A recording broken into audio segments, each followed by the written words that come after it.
Love at Christmas, a sweet small-town holiday romance by Heather Tullis. Chapter 1, Sleet fell, turning the roads into a misery, and the police radio buzzed with license plate information. Officer Lisa Waite still had 4 hours on the job before she could go home and put her feet up with a good book, a cup of hot cocoa, and Christmas music running in the background. Be on the lookout for a blue Corolla, Texas plates. Hispanic male wanted in a convenience store robbery in Olathe this morning. Maybe armed. Great. At least there was not much chance he would end up in Crystal Creek. Traffic was slow. Most people were staying indoors rather than testing the icy roads, so she had a few minutes to finish a report for a stop she had made that morning. Her phone rang and she glanced at the readout. Mom. Lisa debated for only a few seconds before answering it. Teresa Waite would just call back every hour or two until she reached her youngest daughter. Hi, Mama. How are you doing? I'm fine. I was worried about you working in this horrible weather. Do you go in tonight? I'm already on the job, so I'll be off by the time it gets dark. Or close enough. Did you get your tree up yet? Your papa finally got it last night, so we're decorating tonight with cookies and coffee. Come over after work. We'll see what the roads look like. Her parents lived on the edge of Kansas City, so their house was less than 20 minutes from her apartment in the small town of Crystal Creek. But in this weather, it would be a nightmare drive. True. How about your tree? I haven't had time, but I'll get to the tree lot in the next few days. Figuring out how to get it back home in her sedan was another issue. On the other hand, that's why there were so many images of trees tied to the roofs of cars, right? It would be easier to borrow a truck from one of the other officers. The music switched to a boys' choir, singing along to Pachelbel's Canon in D, and her mother shifted gears. Do you have a date for the Christmas party yet? Not yet, and it's not likely to happen. Men tended to be put off by the fact that she carried a gun. Even when they thought it would be fine, if they saw her in action, they often changed their minds. You must bring someone this year. You're 28. When are you going to settle down? Though Teresa had been born in the United States, sometimes Lisa could swear she channeled her Italian parents and their attitudes a little too much. I'll try to find a date. Don't try. Do. Everyone brings dates or family to my party. We just want you to be happy. I am happy. I have a good life, a job I love, and I'm close enough to enjoy your parties. Teresa's Christmas party was always a major affair, with family and friends running rampant. Even Lisa's siblings, who lived out of the area, moved heaven and earth to get to the Christmas party. A blue Corolla passed by Lisa's car, and she caught an outline of Texas on the rear license plate. She flipped on her light bar. Crap, I have to go, Mama. Duty calls. Talk to you soon. Be careful, dear. Goodbye. Lisa pulled into traffic and got in behind the Corolla within a block, radioing in for backup. She tapped her siren to get the driver's attention, and the car pulled to the right. She ran the plates. They came back to a car rental company. As she approached the driver's door, Lisa tucked her neck into her jacket more to ward off the icy air blowing down her collar, and watched for any suspicious movement from the driver. He had his hands on the steering wheel and rolled down the window when she reached him. Can I help you, officer? The man had dark hair and eyes, olive skin, and a charming smile. He could be Hispanic, but she wouldn't have pegged him as such at first glance. Could I see your license and registration? He passed over his license and a rental agreement from the airport car rental. Was I doing something wrong? I didn't think I was speeding. She didn't answer, glancing over the paperwork, and noticed his name, Garret Johansson. When did you pick up your car, Mr. Johansson? His dark eyebrows lowered over his eyes, marring what was otherwise a very good-looking face. Less than an hour ago. I just flew in from California. Was I speeding? Which flight were you on? Garret shifted from confused to annoyed. LA to Kansas City. Do you want to see my flight information? If you have it handy. She was thinking she had the wrong guy. He huffed and opened the app on his phone, showing her the flight he had come in on. Thanks. Sorry for bothering you. We're looking for someone in a car like this with Texas plates, but you're clear. She returned his phone and papers. Enjoy your stay. Thanks. He rolled up the window, irritation lining his voice and face as Officer Belliston pulled his cruiser in behind Lisa's. Lisa stopped at Ben's window to tell him thanks and then returned to her cruiser and reported that she was clear. She brushed the sleet off her jacket and turned on her lights again when dispatch requested assistance a few blocks away. Chapter 2. Garret was annoyed the cop had pulled him over for no real reason, but he tried not to let it spoil his mood. Tried being the operative word. The flight had been rough, the weather was terrible, and it was cold here. He felt uncomfortable driving in the slushy weather. On the other hand, he was excited to see Sheila and her kids. His younger sister had disappeared off the face of the earth the previous winter and had only gotten back in touch with him a few weeks earlier. He'd known she'd vanished because of the loser she had been dating, but not knowing if she was dead or alive had been terrifying. He parked in front of the rundown apartment building where she lived and grimaced. At least the neighborhood didn't look dangerous, which was a step above all the other rundown apartment buildings she'd lived in before. His phone rang and he answered his second sister's call. "Hey, Angel, how are you today? I have to get out of here. Can you pick me up?" Tears filled her voice and it hitched near the end. "I can't. Sorry, I'm out of town. Are you hurt? Kane is on a rampage as always. You have to get away from him. But I love him. He doesn't mean it. I just need a break for a few hours, maybe overnight. Can you loan me cash for a hotel?" He hated that she stayed with the jerk even though he kept hitting her. "I really am out of town. Are you hurt? When are you going to be back?" "Not for a week or so. Are you hurt?" He had the funny feeling that her refusal to answer his question meant that yes, she was hurt. Again. "I'll figure it out. I can't believe you left me like that." She ended the call on a sob. Garret sighed. Angel and their mother were both in terrible relationships with men who hurt them, but they refused to leave. Though he wished Sheila hadn't moved so far away, he was grateful that she had the sense to get out of range when her ex had turned out to be like most of their stepfathers. He needed to find someone like Sheila, independent and a doer. Instead, he always seemed to find women like Angel, expecting someone else to take care of them and solve their problems. He made his way through the musty corridor to her second-floor apartment and knocked.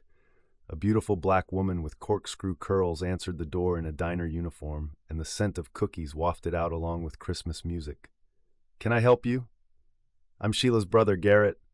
"Come in. Glad you made it okay. I'm Andrea." She smiled and shifted, letting him in. "We were worried your plane wouldn't be able to land." "I got lucky. They shut down the runway while I was waiting for my suitcase." The two women had furnished the apartment simply with a worn sofa, dining set, and decorations in strong colors. Two baby boys, one black, one white, were snoozing in a playpen in the corner. "Sheila's still asleep. Working graveyard shifts is hard, but I'll go wake her." Andrea moved to one of the bedroom doors. "Chelsea doesn't get out of school for another hour and a half. You can see your sweet nephew Parker and my Bobby are taking naps. The quiet probably won't last much longer. Parker wakes hungry with regularity." "Did you just get off work?"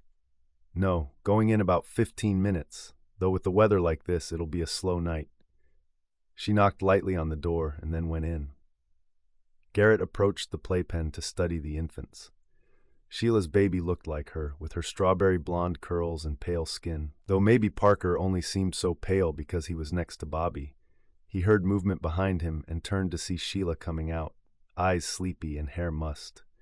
She looked good, even if she was tired. They met in the middle for a tight hug. "I'm so glad you're okay. You have no idea how happy I was to hear from you. I had to wait long enough to be sure Rod had stopped actively looking for me." She hugged him. She was thinner than he remembered. "Have you been sick? You seem thin for a woman with such a tiny baby." She grinned at him. "I'm fine. Just lucky the baby fat came off so easily. Must be my tight budget and hard work. You look great." "Cookies and milk?" Andrea asked as she pulled a cookie sheet from the oven. "That would be amazing," Sheila said. "Andrea's a terrific cook. She's taught me so much. I love having people to cook for." Andrea plated a bunch of chocolate chip cookies and brought them over, followed by 2 glasses of milk. "Everything's baked. Would you bag the rest when they're cool? I need to head out." "No problem. Have a good day. I'll be back before 11, promise." Andrea grabbed her coat and disappeared into the hallway with a wave. "Is she late much?" Garret asked as he picked up a cookie which was hot, soft, and fragrant. He blew on it to cool it enough to eat. "No, but once in a while her boss keeps her late. She does her best to avoid it on the nights I work." "So you have kid duty while she works, and she has it while you work? And we figure out time to sleep in there somewhere. But enough about me. How was your flight?" Garret relaxed, far more comfortable than he would have guessed possible. Her circumstances weren't ideal, but she'd made it work for her, safely. "I wish you would move home. I've missed you." She rested her head on his shoulder. "I missed you too. I can't go back, though. Rod is crazy. I know he'd find me. I guess I'll take what I can get. What do you have planned while I'm in town?" Chapter 3. The first Christmas event on Sheila's list took Garret to the women's shelter where she and Andrea met. The three-story Victorian held court on a dead-end road.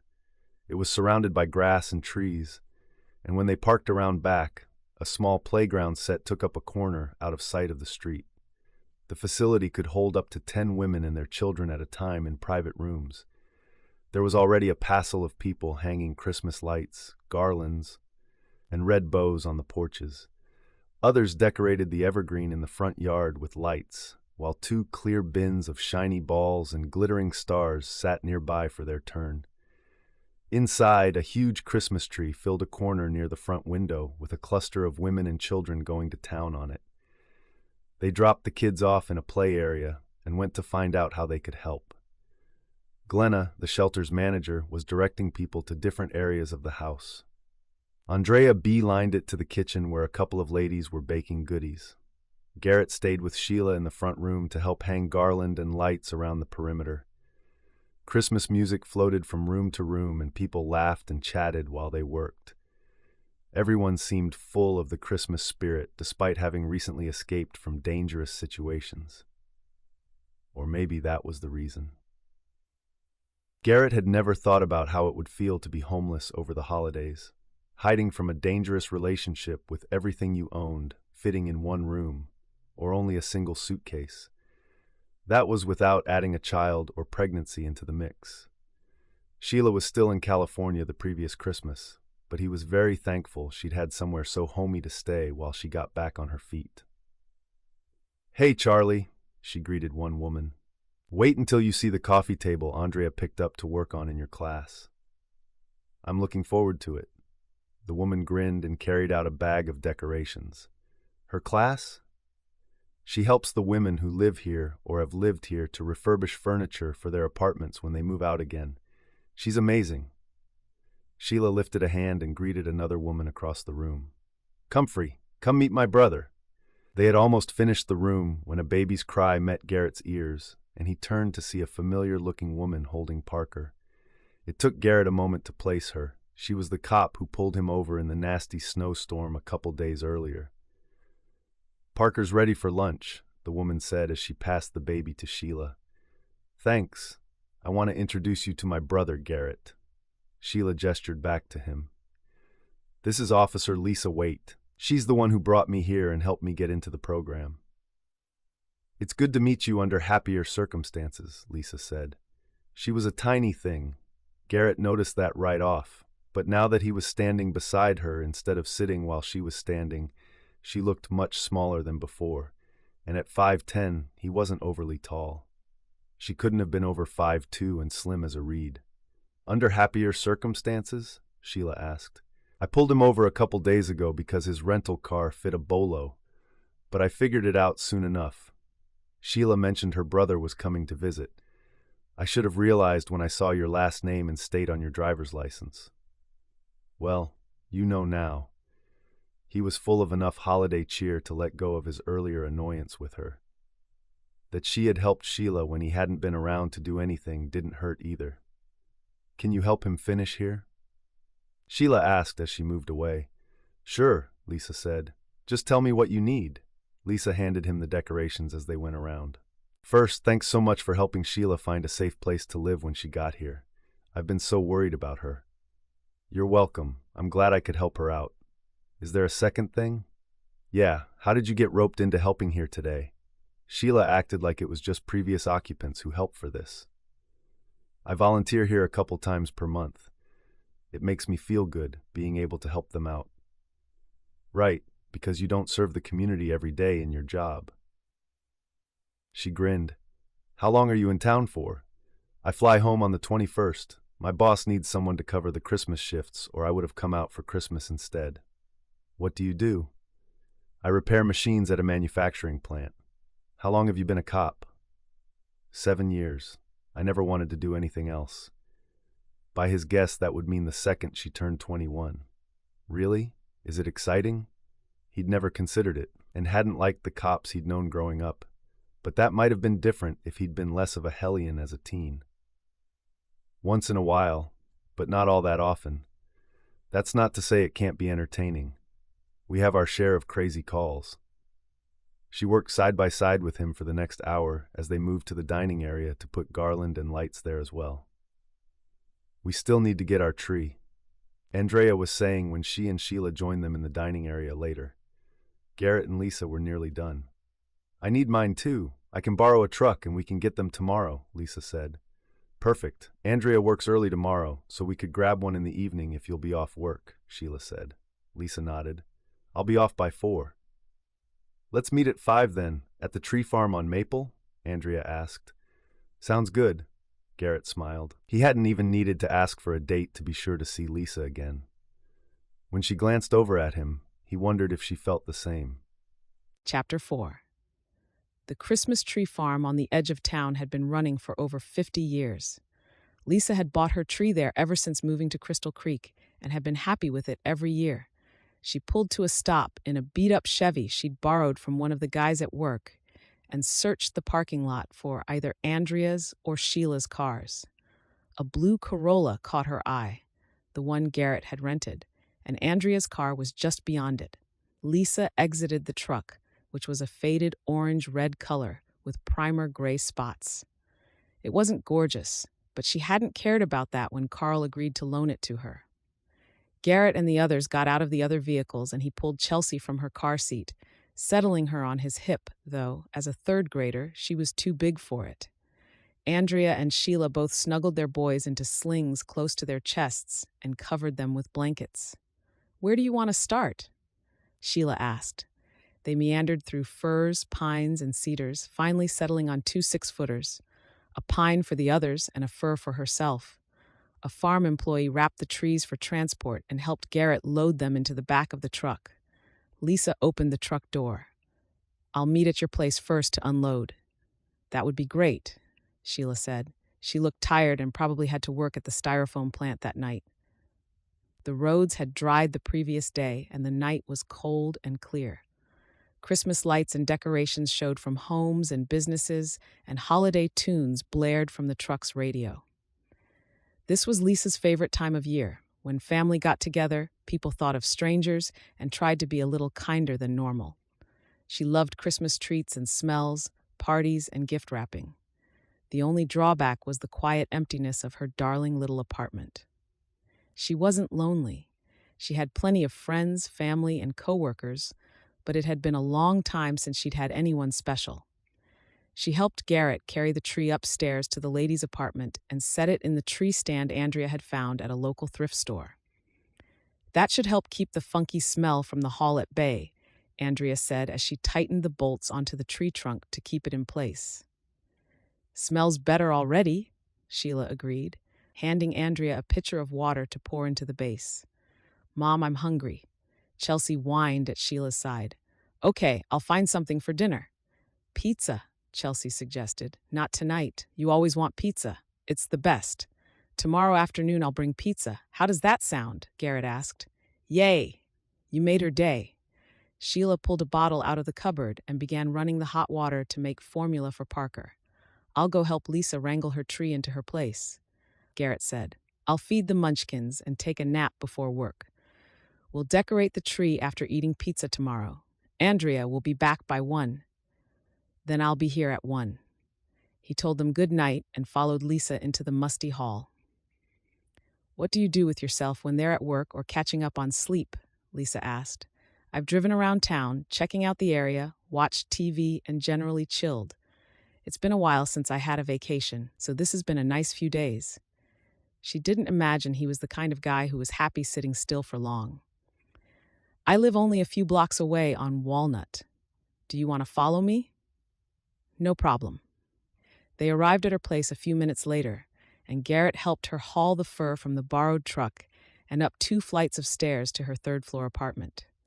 Most of the time, she didn't mind living in a walk-up, but hauling her annual Christmas tree was always twice the effort that she expected beforehand. "You didn't mention you lived on the 3rd floor," Garret said as they topped the final flight. "I didn't want to scare you away." Lisa balanced her end of the tree with one arm while digging into her pocket for the key. "You looked like you could handle yourself." "Oh, I can." "So I noticed." She pushed the door open and walked backwards into the living room.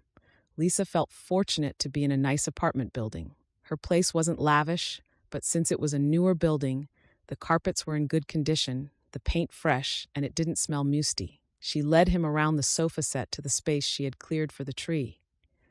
When Garret got close enough to reach the tree stand, she was already against the window, and he had to nudge the stand out onto the floor more so they could tip the trunk into it. The tree was heavy, and she was grateful to have the help to set it up. She worked out regularly. A wimp wouldn't get far with a man twice her size. And she prided herself on being just as able as the men she worked with. Still, there was only so much she could do, and manhandling that tree to the 3rd floor would have been more than she could handle alone.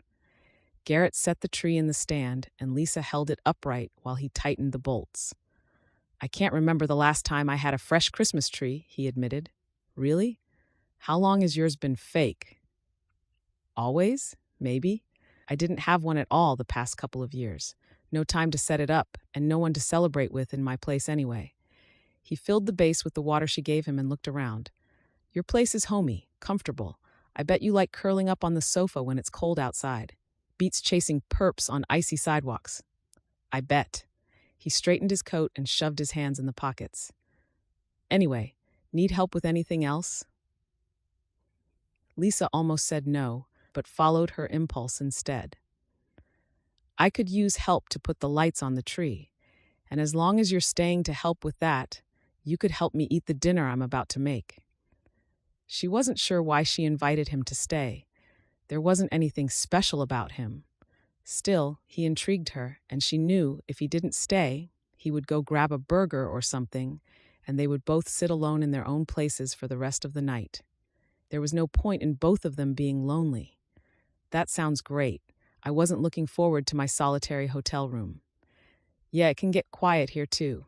You want to start with a cup of hot chocolate, tea, or coffee? It's cold out there." She pulled off her coat, accepted his, and hung them both on the back of the door to her bedroom. "Any of the above sound great." Lisa put water in her electric kettle and turned on the radio to holiday music. She opened one of the 2 bins of decorations she had pulled out of storage a few days ago. "We'll need to check the lights first. I bought extra strings on the post-Christmas sales last winter, so there should be plenty, even if we had some that went bad." "I can check them while you start dinner. What did you have in mind?" Garret grabbed one of the sets of lights she had put on the sofa and unwound it enough to check in the outlet. "I made pasta dough yesterday. I'm thinking linguine with my mom's jarred marinara." She pulled the dough out of the fridge and set it on the counter to warm.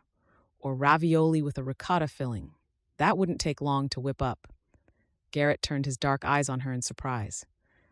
"Wait, you make your own noodles? Seriously?" "It's easy, and they're way better than store-bought, trust me. So, noodles or ravioli?"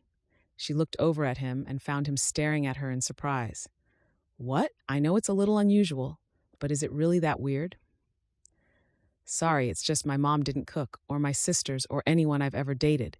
Getting them to cook dry noodles and add marinara would be pushing it most of the time." "Well, watch and learn.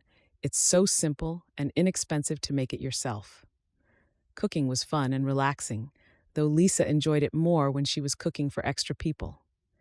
Garret settled on the sofa where he could watch her at the small kitchen island as she flattened the dough and rolled it through a machine several times, making it thinner with each pass.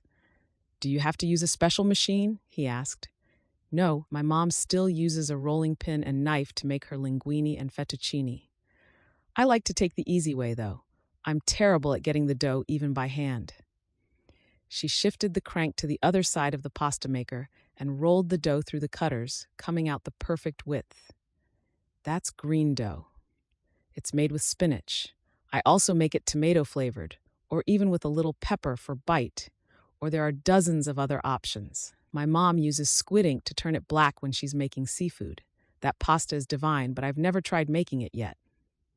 "Does your mom cook a lot?" he asked. "Always, every night, even when it's just her and Dad. They do eat leftovers, but mostly for lunch. She's amazing." "I thought that only happened on television." Garret finished checking the first string of lights and moved to the second. "Nope, there are still a fair number of people who cook daily. Since most recipes make enough for at least 4 people, I eat a lot of leftovers, which makes my life a lot easier. Sometimes I freeze half right off the bat so I can pull it out to reheat later, especially if it makes a large batch." "You don't cook at all?" The tea kettle screamed, so she poured out 2 mugs, putting the tea and cocoa display rack on the counter beside them so he could pick what he wanted to put in the water. She rolled the rest of the pasta dough while they talked, sipping at her chamomile tea. She cooked 1 bunch of pasta and made pasta nests in single portion sizes to freeze for later with the rest. 2 more pans went onto the stove to steam broccoli and cook up meatballs she had pre-made and frozen. She pulled out the end of her French bread from 2 days earlier and sliced it for garlic bread. Garret didn't talk much about his personal life, but Sheila wasn't especially forthcoming about her past either, so Lisa wasn't surprised. The lights were sorted by the time the marinara was heated through, the meatballs were cooked, and the pasta was draining. Lisa pulled out the broccoli from the steamer and plated the meals with a bowl of bread for the middle of the table. It had been too long since she had someone else to cook for. She needed to have friends over for dinner once in a while, enjoying the excuse to fuss. "Wow, this is amazing. How did you do it so fast?" Garret asked when they sat at the table. "I had most of it ready to go. It just needed a little cooking or tweaking." She was pleased that he appreciated her effort. Most of the time, she was too tired after a day of work to do much fussing, so pre-cooked and frozen meals got her through the work week. Garret took 1 bite of his pasta and made yummy noises. "This is delicious. Seriously, thanks for inviting me to stay." "You're welcome." She was pleased with how it had come together. When conversation lulled, she asked, "I know Sheila was trying to figure out how to contact you without alerting her ex. What did she finally do?" "She sent a burner phone to my work address, with her name programmed in with a note to call from somewhere downtown. I was surprised when my manager brought the package to me. It seemed a little extreme, but I was so happy to hear from her, I didn't care." Sheila had been too nervous to call his cell directly, so Lisa had suggested sending a burner phone to Garret so no one could track their discussions. She was sure he would have a bug or something on your line. I guess she was getting nervous about Rod's other activities by the time she left him. He ate another bite of pasta, and after swallowing asked, "How badly did he hurt her?" She said he hit her, but refused to give details when I asked her about it. It must have been bad for her to be so scared. "A broken nose, a cracked rib, bruised kidneys, bruises everywhere else. She had a reason to be scared. It surprised me that she had made it so far without going to a doctor. The pain must have been crazy bad. I hauled her into a free clinic in the city as soon as I got off work and arranged for her to stay at the women's shelter." Garret reached across the table and touched her hand. "I know I said it before, but thank you so much. You have no idea how much I appreciate it.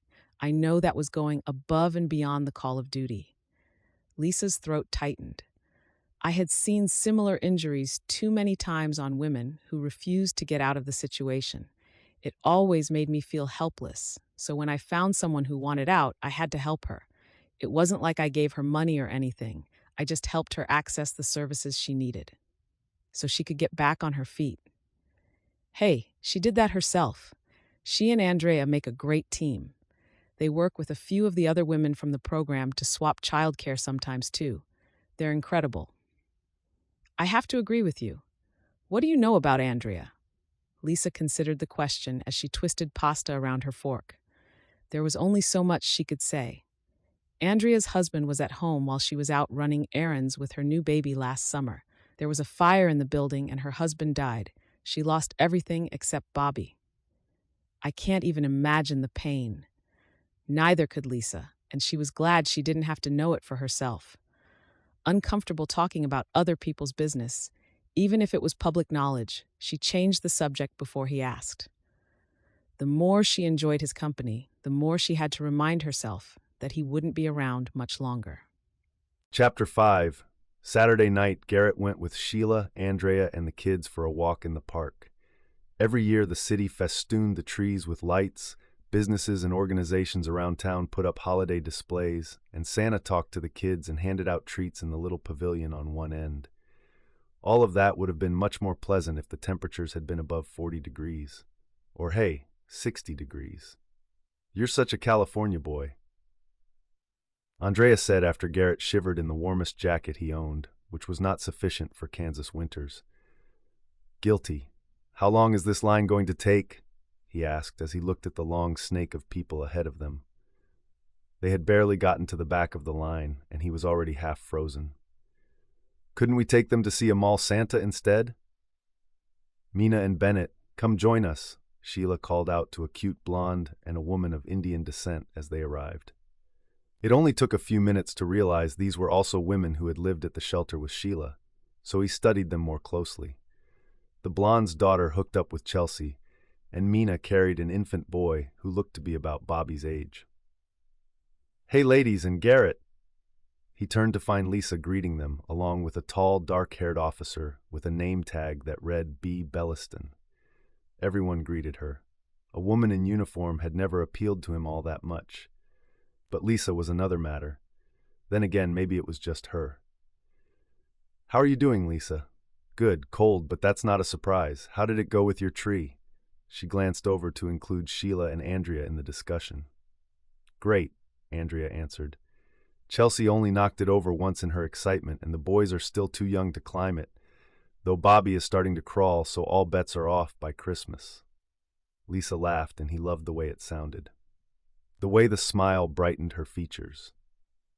She was so different from the women he knew back home, but he wasn't sure what it was about her that drew him. They talked for a few more minutes before she said she needed to get back to patrolling the park, and she and Officer Belliston continued their rounds. A moment later, there was a commotion ahead of them in line, and a man took off through the park as some woman yelled, "That's my purse!" Lisa gave chase with her partner, who had stopped to talk to someone else, following on her heels. Man, that woman could move considering how short she was, like poetry in motion.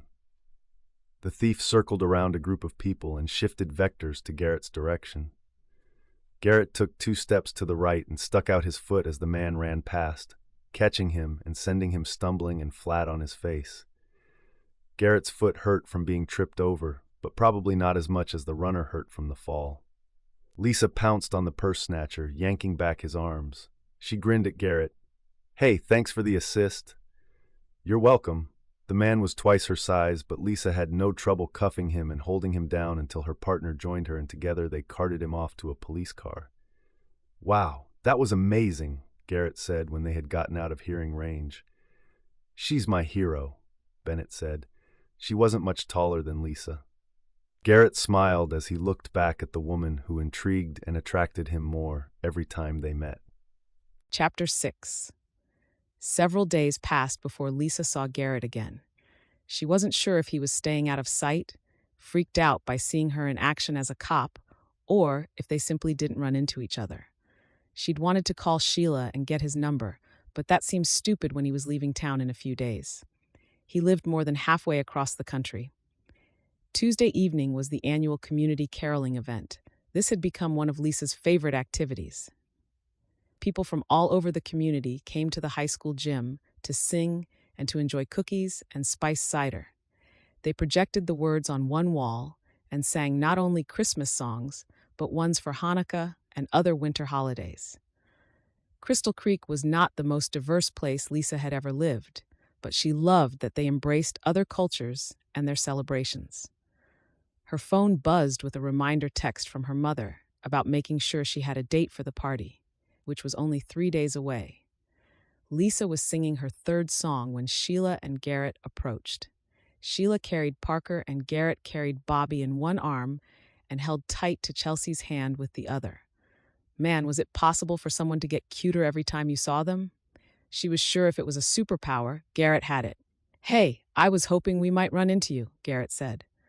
"I never miss it if I'm off work." She had made it for a few minutes the previous year, even though she had been working. Large crowds could get out of hand, right? Looks like fun. Garret could not sing a lick. He tried, without embarrassment, but he was awful. Lisa decided she liked that about him. Most people who were only medium decent singers would make excuses and listen only, but he joined with gusto. When the event ended, they headed out the door together. Sheila had somehow managed a parking spot right outside the door, so they loaded the kids in. "Are you riding with her?" Lisa asked. "No, I brought my car. I'm parked around the other side," Garret said. "Me too." "I can manage all 3 kids at the apartment. Don't worry about me." Sheila waved them away.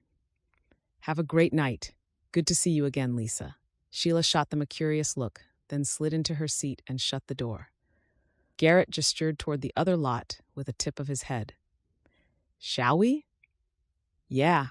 People bustled past them, but Lisa didn't feel hurried to get to her car. They took a leisurely pace as they headed to the other lot. "I've never done anything like this," Garret said. "I don't even know if there's something like this near where I live. Maybe not. There are things you can do in smaller towns that you can't get away with in bigger cities." "You're from Kansas City. Anything like this there?" "When I was a kid, a couple in my neighborhood would put a caroling party together and we'd go from door to door with cookies. My mom's Christmas party also has caroling, but we stay inside where it's warm. Hey, that's my kind of caroling." Garret burrowed deeper into his jacket. Lisa chuckled and, hearing her mom's voice in the back of her head, took the plunge. "You want to see what it's like?" "What? When do you go home?" "Sunday morning." "You want to come to my mom's Christmas party Saturday night? She's been hassling me to bring a date." "And all of your other boyfriends are working that night?" "I rarely bring anyone. Bringing a guy home, even for a big Christmas party with the whole neighborhood, can cause expectations. But you won't be around afterward, so no expectations, right?" Except the thought made her sad. Lisa enjoyed his company, found him funny and intriguing. She had let him in her apartment and invited him to stay for dinner, for heaven's sake. She hadn't done that with any other guys in a very long time. "That sounds fun. I'd like it." He stopped and turned to her. "Hey, you want to grab some hot cocoa now? I don't really feel like going back to my hotel yet." "Me either. Cocoa sounds great." A frisson of excitement shot through Lisa. So what if this would come to a screeching halt in a few days? There was no reason she couldn't enjoy it first, was there? The Waits' Christmas party was something out of a TV show. Garret followed Lisa through the crowds of people. Food filled every flat surface, and people stood with finger foods and drinks, talking about everything from business to their Christmas plans. Lights, garland, and brightly colored decorations touched every corner of the place, though it was all very tasteful. Previously, Garret had only seen Lisa in a t-shirt and jeans or her police uniform. Tonight she wore something clingy, flowing, and beautiful. It was classy without being pretentious. He was glad he had worn a blue button-up shirt and dress pants, or he would have felt seriously underdressed beside her. Lisa introduced Garret to dozens of people before they had been there 10 minutes, maybe even hundreds. He thought he still remembered which ones were her siblings, but if anyone asked what their names were, he would have failed. Still, they were open and friendly, especially her mother, Teresa. Teresa Waite looked like the proverbial Italian mother, with the dark hair and eyes, olive skin, and effortlessly classy clothing. She looked nothing like Lisa. When Garret met her father, blonde-haired, blue-eyed, and British pale, he realized where she had gotten it all from. "We're so happy to meet Lisa's young man," Teresa said when she met Garret leaning in for an air kiss. Out of his element, Garret went along with it, grateful it wasn't one of those three-kiss things. "It's great to meet you. Garrett's just a friend. He doesn't even live in the area, Mama," Lisa tried to explain. Teresa, however, didn't listen to a word of it. Amused, Garret tried the cookies Lisa had brought for the party. Man, the woman could cook. Could she be more perfect? It was too bad they lived in different parts of the country. That was a deal-breaker. After they had finished making the rounds, and Lisa's brothers had wandered back to probe him for more information about himself, Garret started to feel more comfortable in the crowd, which was several social strata above the one he occupied. When he'd first seen how upscale the party was, Garret had been sure that it would be awkward and uncomfortable, but it turned out not to be at all.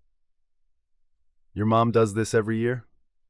Garret asked when they had found a few minutes of privacy in an alcove of one of the massive family rooms. Was there more than one? He wasn't sure anymore. He could swear the house hadn't seemed all that big from the front, but it just kept going. Or maybe the never-ending parade of people made it seem like a new room when he was going back into one he'd been in earlier. "Every Christmas and every summer for a barbecue. That one's a lot more casual and outside. Sometimes I think she should have opened a party planning business, but she's happy with only the 2 big parties. Are you overwhelmed by the noise and confusion? I know it can be a lot to take the first time." "Not as much as I expected to be. I thought it would be uncomfortable with all of these strangers, but turns out it's okay. Maybe that's because of you." He brushed her cheek with the back of 2 fingers. Her skin was so soft. "I'm glad it hasn't been awful for you." She brushed away a lock of hair that had fallen into his face. "Hey, I get to spend time with you. How could that be bad?" He wanted to kiss her, so much, but not here. He didn't want to embarrass her or put her on the spot with her family.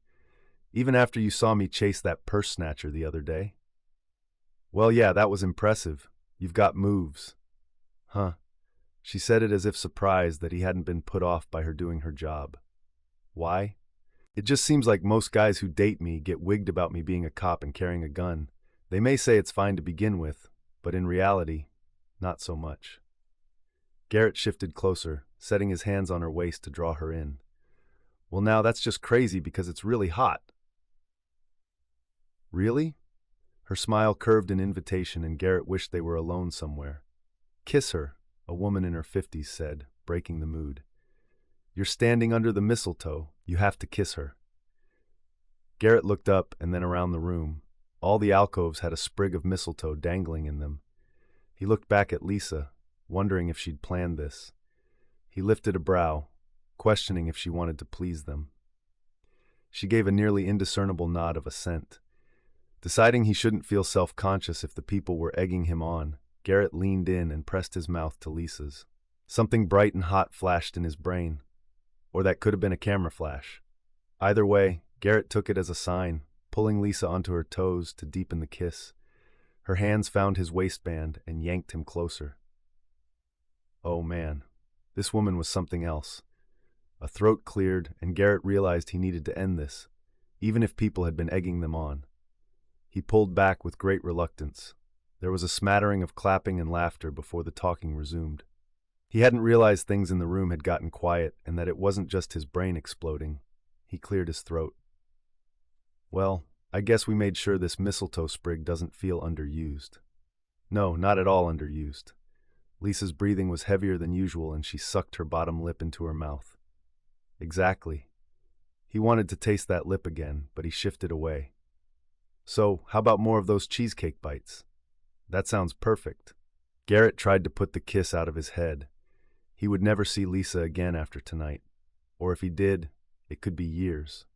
But forgetting the power of her kiss, that wasn't as easy to set aside. When Lisa dropped Garret back at his hotel, they dragged out the goodbye, including plenty of kisses. They had been texting back and forth since the sing-along, but there wasn't a point once he said goodnight, was there? Except he wanted to, and keeping in touch with her would only make it twice as hard. "What time does your flight leave tomorrow?" Lisa asked. "Just before 10, she sighed. "I'm sorry to hear that, but I get it.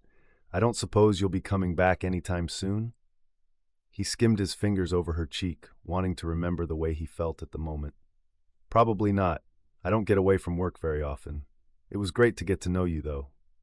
Yeah. Her hand pressed a wrinkle out of his shirt and slid partway down his chest before releasing him. They sure don't make them like you often enough. Garret leaned in for one final brush of lips. He couldn't help himself. Goodbye. Goodbye. He slid out of the front seat and hurried into the hotel. Walking away from her was harder than he'd expected. Chapter 7.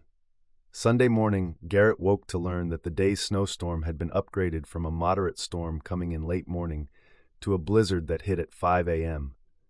They canceled all flights at Kansas City International Airport. Harry will have a conniption. He picked up his phone and called his boss. What do you mean you might not be back in time? We have guys who asked off time to be with their kids. You promised you'd get back here by tonight. I can't help it if the storm closed the airport. Harry didn't seem to agree. You know, Sheila said to him over his breakfast, her dinner, there are jobs in Kansas City, too. For example, they're looking for someone to fix the machines at the plant where I work. You could be on the payroll by the first of the year. Then you wouldn't need to return to Pasadena except to get your stuff. Or you could move back home so I'll be there to help you. No way was Garret moving to the land of snow. Sheila cut into her scrambled eggs. I don't want to go back. Because of Rod? It's a big city. He never has to find out you're there. We both know that you run into the weirdest random people all the time. He would find out. Besides, I like having distinct seasons, including winter. And rent is way less expensive here. Plus, I have friends here, a whole support system. While you are fantastic, best brother ever, dealing with Mom and Angel is not so conducive for my peace of mind. Yours either. I hate to say it, but you know it's true. He couldn't argue her point, but it didn't change anything for him. I have a job. So do I, and you could have one here too. What would you be leaving behind, and what would you get if you stayed? I mean, Lisa's here. She shot him a teasing look. She was right. But was he willing to move to have a chance at dating Lisa when they barely knew each other? All the flights had been canceled, but Garret didn't call her. Lisa even double-checked online, but the storm rolled in harder and faster than expected, and only the earliest 3 flights had gotten out of the airport. Garrett's flight hadn't been scheduled to leave until nearly 10, so he had to be around. Maybe he hadn't contacted her because he decided he didn't want to date a cop after all. Maybe her mom scared him away with her pushiness about them being a couple. Maybe she hadn't been that great of a kisser. Then again, did you kiss someone for as long as they spent at it if you didn't enjoy it? Maybe he left somehow after all. In any case, he was leaving soon, if not today, so there was no point dreaming of something more. Despite that, she pulled out her phone and sent him a text. Are you still here? Knowing she needed to get to work, Lisa adjusted her bulletproof vest and did the final buttons on her uniform and then went out into the snow to do her job. Men were stupid anyway, right? Chapter 8. Monday morning, the storm was still screaming around the hotel windows, and according to the forecast, that wouldn't change anytime soon. Garret woke and looked through the window at the town. The enormous manufacturing plant where Sheila worked lumbered in the background. His phone rang. It was Angel again. He is such a jerk. Seriously, he wanted to support her, but a guy could only put up with so much. Leave him, Angel. I can't do that. I love him. He doesn't mean to be a jerk. I just need someone to vent to. Can't you ever be that person? Her voice stretched into a whine. What's wrong now? He better not find his sister covered in bruises again when he got home. He broke all the Christmas presents I bought, and the kids didn't even get to open them. What am I going to do? He brushed his face with his free hand, wishing he had a magic wand to fix things for her, but that was as likely as him winning the lotto. Look, you can't change him. You can only change yourself and your circumstances. Is this what you want your life to be like? How do I change my circumstances? It's not like I can make more money or that he can make more money, and he breaks every nice thing we have. What do you expect me to do? Get out of the relationship, Angel. You're not married. He beats you and terrifies your kids. He's not a great provider. If you want something better, No one can get it for you but you. Thanks for the lecture, but I need an actual solution I can work with. She ended the call. Garret flopped back on the bed. Why did he even bother?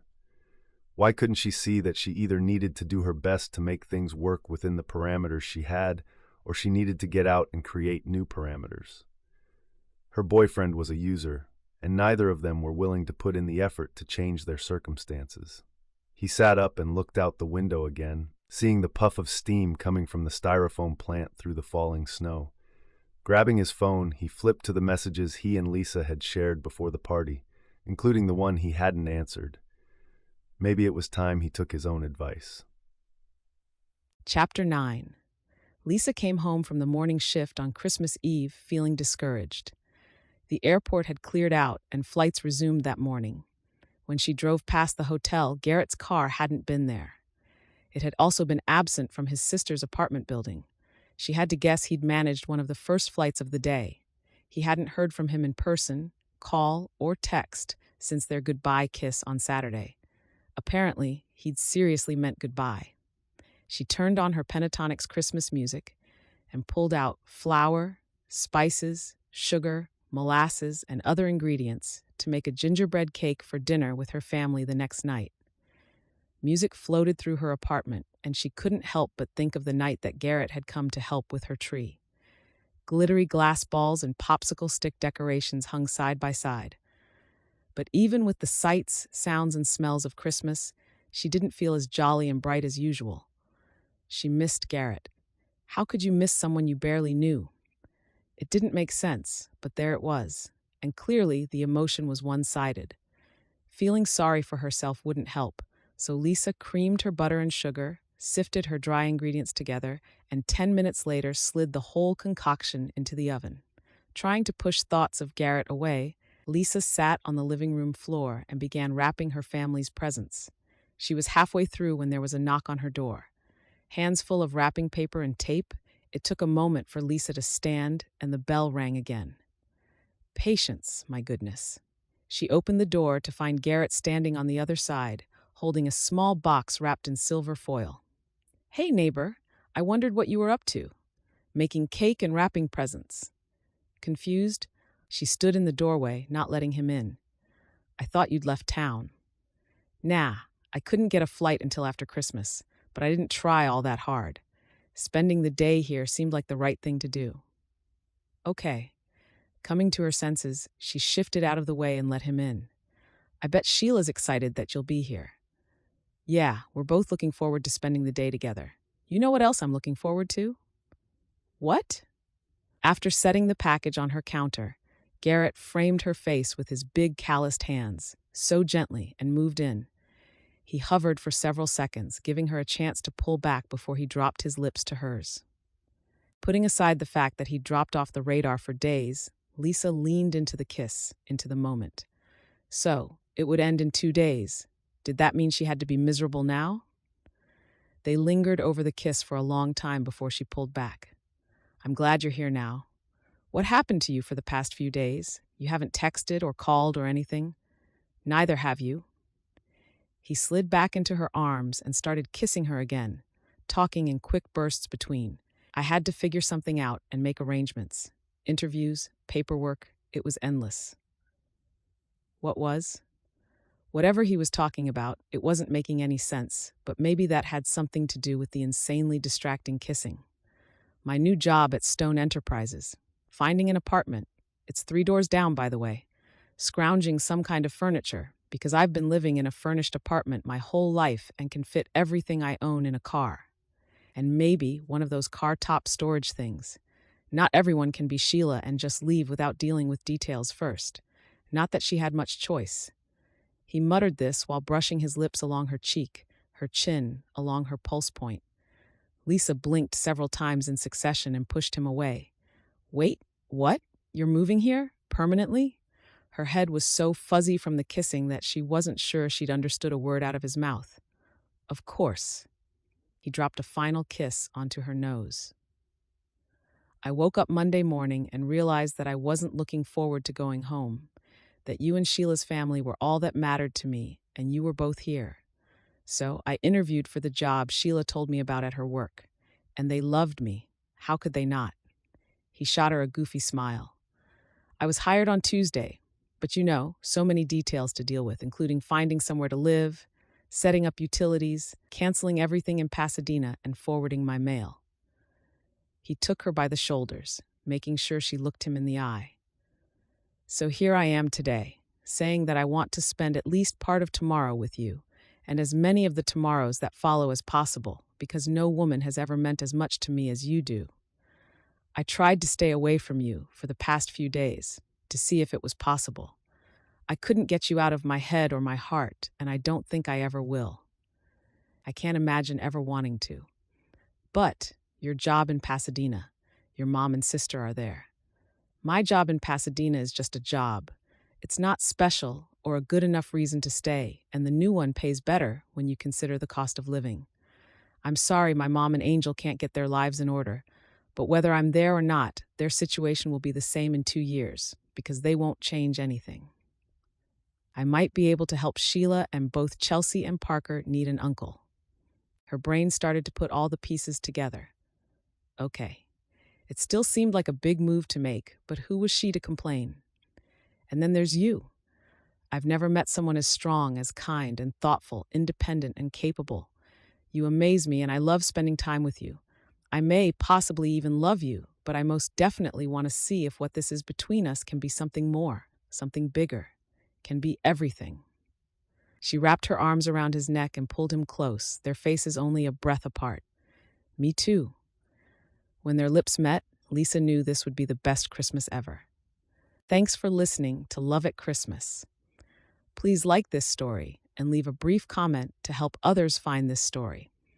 And don't forget to subscribe to be notified every time I post a new sweet story for you. See you again soon.